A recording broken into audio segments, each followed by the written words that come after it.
Good morning, everybody. It's Bree the Plant Lady. I was just on the phone with my mom and she said, do a garden tour. So I figured I would start from the driveway. And there's the golden panther. That's Miss Sophia. Sophia, are you gonna go on garden tour? So the pink muley is actually starting, not a lot, but gosh, that's a sign to me that it's fall. The wave is not looking as great as it usually is, but it got a little too dry, and I'm gonna be mowing this down soon, and I'm gonna do another round of daikon radish because I really loved how that looked last year. And right now the Land Rover is chilling in the front yard. It's nice to have these little lawn areas where you can have auxiliary parking. The front foundation is lush and tropical and maybe a little eccentric, but I don't care, I like it. The great thing is these castor beans are helping prevent the voles from eating the roots of all of these other plants. So that's handy, utilitarian approach. I think the thing I'm most pleased with is my live wall. It's the coolest. This is the best year that I've ever grown it, and it's all different coleus. We planted this back in the middle of April, and both sides look amazing. I just think everybody needs to have a vertical growing system. This one's so great. This is from livewall.com. It hooks up to a automatic timer, and you know, it has a hose going to it, and it waters itself, so it just always looks good.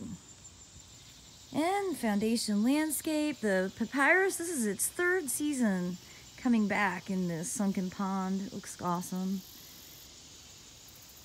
I'm preparing to do a Instagram takeover all about succulents today. So the pink buckwheat is looking great. This is the red soba from Baker Creek heirloom seed. And do a quick pano through the backyard.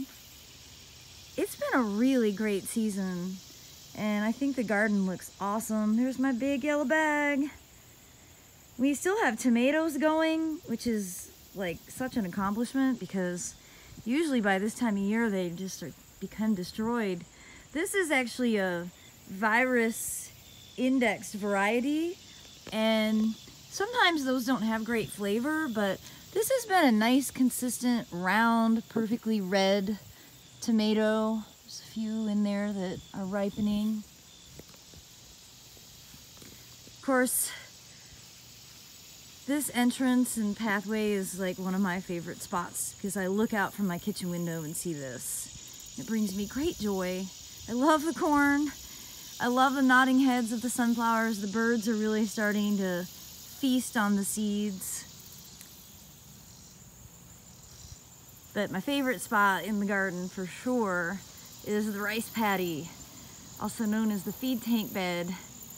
And I've been harvesting okra religiously, and the rice in this container is already going to seed.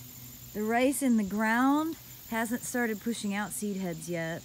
And then the whole ground cover of this bed is all peanuts. And I suspect we're gonna have a great peanut harvest because they are just lush and amazing. So the feed tank is just, I think, such a great idea. It's so refreshing to get in. And walking around here, I want to show you the area that I planted 2 days ago. They're wilty, so I need to get some water on them. But you can see I've just interspersed the cabbage and cauliflower and broccoli with summer plantings, because we still have a few months of coleus and other plants. And you can see from where I cut down the asparagus, I have new asparagus shoots coming up. So I'm gonna let those grow out for the season to make sure they have enough energy to overwinter. But my first task of today is gonna be to get this bed watered again, and then I will have to reapply some BT. This is a critical stage for the cabbage worms to come in and destroy these plants. So that's a Foodscape tour. I hope y'all have a great day.